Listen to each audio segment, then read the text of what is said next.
चल अब इसके आगे का हम प्रश्न देखते हैं। कंप्यूटर का एक योजनाबद्ध रेखा चित्र बनाइए।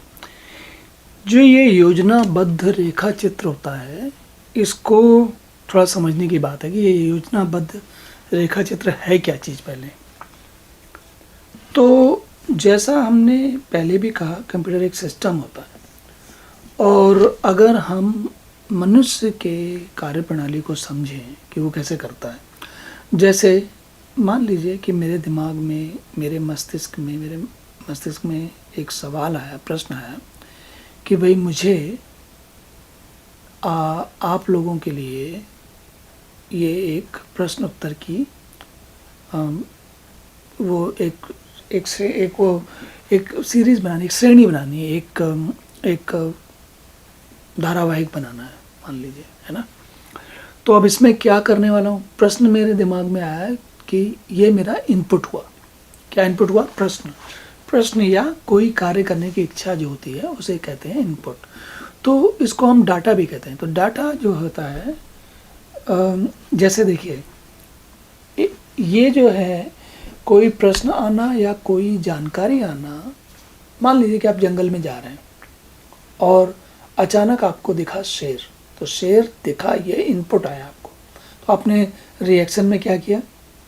तुरंत उसका, जब आपको प्रश्न दिखा, प्रश्न ये आपके मन में आया कि भाई ये शेर है, ये मेरे ऊपर हमला कर सकता है, तो ये जैसे ही शेर दिखा आपको, आपकी जो प्रोसेसिंग यूनिट है, ये केंद्रीय कंट्रोल नियंत्रण इकाई है ना, इसने तुरंत हिसाब लगाया कि ये कुछ गड़बड़ हो सकता है, शेर आ गया है, अब मुझे कुछ करना चाहिए।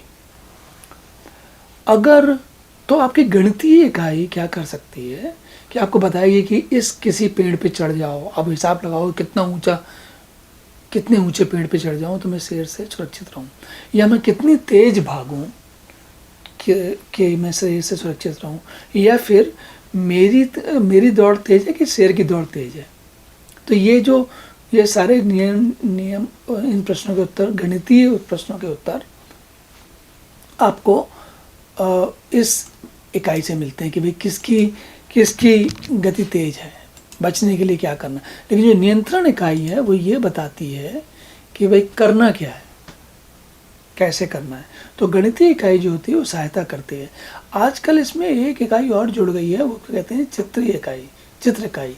ये ग्राफिकल प्रोसेसर कहलाता है। ये शायद आपके पुस्तकों में ना पढ़ाया जाता हो, पर ये नए ज़माने की चीज़ है। और अगर आप इसको प्रश्न के उत्तर के रूप में लिखें तो अलग से बता के लिखें, ताकि आपको गलती से ऐसा नहीं हो कि सही क्रम अंक ना मिले वगैरह। लेकिन ये आप ये समझ लीजिए कि इतना विशेष हो गया है कि आजकल जो ये ये जो सीपीयू होती है, इसको बनाने वाले थे इंटेल कंपनी, और एक थी दूसरी कंपनी थी, उसका नाम था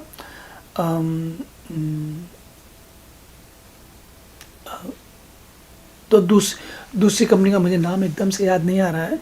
उसको एथलॉन वगैरह बनाती है जो AMD, हाँ अभी याद आया तो अमेरिकन माइक्रो डिवाइसेस, AMD करके कंपनी थी। तो हुआ क्या है कि ये पिछले कुछ सालों में हमेशा से इंटेल और AMD के बीच में प्रतिस्पर्धा चलती आती थी कि कौन ज़्यादा लोगों को सामान अपना बेच पाता है। तो इंटेल हमेशा से आगे चल रही है पिछले 40-50 सालों से। लेकिन अभी पिछले कम से कम 5 सालों में AMD जो है वो इंटेल से आगे निकल गई है। क्यों? क्योंकि उसने क्या किया कि गणितीय इकाई, ग्राफिकल वाली जो यूनिट है, चित्र वाली इकाई, ये आजकल के ज़माने में आप देखते हैं हर चीज़ ग्राफिक चित्र पे होती है। कमांड कम दी जाती है, चित्र पे ज़्यादा काम चलता है। चाहे सेलफोन हो, चाहे एप्पल का सिस्टम हो या विंडोज़ का सिस्टम हो, सब में चित्र है। ये जैसे आप देख रहे हैं ना, ये विंडोज़ है। एक समय था जब हम काम करते वक्त, जैसे मैं दिखाता हूँ आपको, एक मिनट, ये हिंदी में है तो इसको ठीक करते हैं। ये देखिए, एक समय था कि हम इसमें इस तरीके से कमांड दिया करते थे, है ना, जैसे करके, है ना, ये देख रहे हैं आप। आजकल के ज़माने में कोई ऐसे कमांड नहीं देता। सब लोग क्लिक करते हैं या एक विंडो सेलेक्ट करते हैं, उसमें टाइप करते हैं।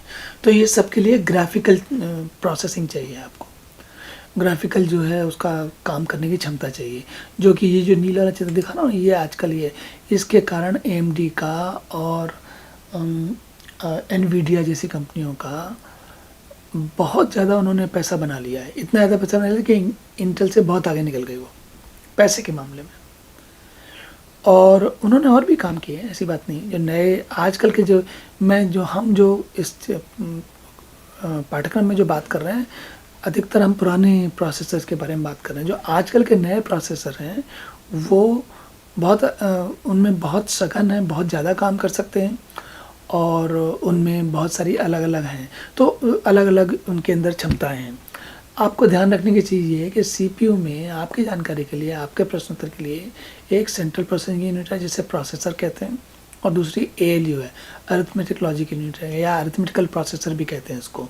हमारे चित्र में अगर आपको याद हो, जो मैं चित्र दिखाता हूँ बीच बीच में, ये वाला चित्र, इसमें जो है ये सेंट्रल प्रोसेसर है ना, और यहाँ जो खाली जगह पड़ी है यहाँ पर ALU अरिथमेटिक लॉजिक यूनिट लगती है 8087, ठीक है। तो अब इसके साथ अब ये जो है आपको जो दिख रहा है, अब इसमें क्या होता है कि इसमें एक मैं लाइन और लगा देता हूँ यहाँ पर, जिससे कि ये दोनों आपस में बात कर सकें, है ना। तो अब इनके बीच में ये असल में दो तरफा बात होती है, एक तरफा बात नहीं होती। इसको line and, line start, line and क्या है, लाइन एंड, लाइन स्टार्ट, इसको भी कर देते हैं, ठीक है। तो ये दोनों तरीके से दोनों तरफ से बात कर रहा है। असल में थोड़ा सा इसको अगर मैं यहाँ तक ऐसा करता हूँ, इसको थोड़ा नीचे ले आता हूँ, है ना, और यहाँ पर इसको थोड़ा सा ऊपर ले आता हूँ ताकि आपको थोड़ा सा ठीक से दिखे, है ना, अब दिखे। तो ये जो है सेंट्रल प्रोसेसिंग यूनिट मेमोरी से बात करती है, प्राइमरी मेमोरी से बात करती है। अगर प्राइमरी मेमोरी से बात कर तो काम करते वक्त जब आपको इनपुट मिला तो सेंट्रल प्रोसेसिंग यूनिट अपना काम करने के लिए ये प्राइमरी मेमोरी तात्कालिक स्मृति का तुरंत सहारा लेती है, और जब उसके बाद जो उत्तर देती है या आउटपुट देती है आपको, वो या तो ये प्रिंट आउट में दे देती है, स्क्रीन पे दिखा देती है, या फिर इसको आगे भविष्य के लिए दीर्घकालिक स्मृति सेकेंडरी स्टोरेज में रख देती है। इसका मतलब क्या है? इसका मतलब है डिस्क ड्राइव, राइट, ड्राइव जो होती है ना, जैसे ये USB होती है, C ड्राइव होती है, या जो डिस्क ड्राइव होती है कंप्यूटर के अंदर, ये सेकेंड दीर्घकालिक स्मृति है। और ये जो है प्राइमरी स्टोरेज है, इसको जो उसका पॉपुलर नाम है वो रैम है। रैम मतलब रैंडम एक्सेस मेमोरी, ये तात्कालिक स्मृति है। तो अब इसका एक बार ज़रा फिर से इसको ज़रा समझ लें ध्यान से। इस चित्र में बहुत कुछ हो गया, मैंने काफ़ी कुछ बताया आपको। इनपुट या प्रश्न यहाँ से आता है, सेंट्रल प्रोसेसिंग खुद काम करती है या अरिथमेटिक यूनिट का फ़ायदा उठाती है या ग्राफिकल यूनिट का फ़ायदा उठाती है। इन लोग मिलके उस प्रश्न का उत्तर ढूंढते हैं। उस प्रश्न के उत्तर को आप प्रिंटर पर, स्क्रीन पर कहीं दिखा देते हो।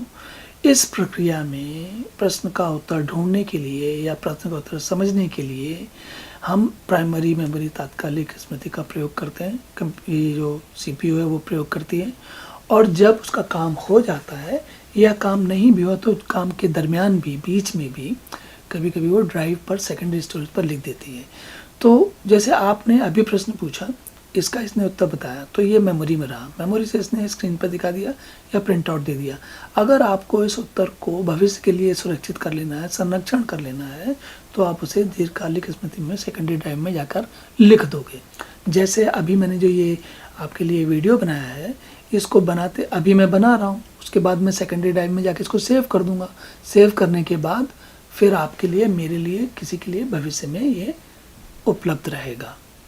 तो ये प्रक्रिया इस तरीके से पूरी चलती है। ये बड़ी आसान प्रक्रिया है। आप जैसे सीधा सीधा आप मनुष्य के, आप अपने आप से उसको समझिए। प्रश्न आया, मैंने सोचा उसका उत्तर सोचने के बाद उसके आधारित कोई काम किया, जो उत्तर था उसके हिसाब से। मतलब जंगल में जा रहे हो, हालांकि आजकल जंगल में कोई नहीं जाता, लेकिन फिर भी मान लीजिए आप जा रहे हैं जंगल में और अकेले जा रहे हैं और पैदल जा रहे हैं, है ना, और सामने से आपको शेर आता दिख गया या चीता आता दिख गया, तो आप पेड़ पे भी नहीं चढ़ोगे। तो आप सोचोगे कि अब हम, तो ये जो प्रश्न आया कि भाई चीता आया तो मुझे क्या करना चाहिए, वो प्रश्न है। और जान बचानी है, ये हमारा आउटपुट है, लेकिन कैसे जान बचानी है वो सेंट्रल प्रोसेसिंग यूनिट में काम हो रहा है। और ये सीख गए उस वक्त, जो हमने जुगाड़ लगाई, जो तरीका लगाया, जो जुगत लगाई, उससे हमने अपने आप को संभाल लिया। लेकिन भविष्य के लिए वो जानकारी को कहीं मेमोरी में रख लिया, ताकि आगे से या तो जंगल में नहीं जाए, अगर जाए तो शेर को देख के क्या करें वो आपको पहले से पता है। ठीक है, तो अब इसके बाद हम देखेंगे अगला प्रश्न।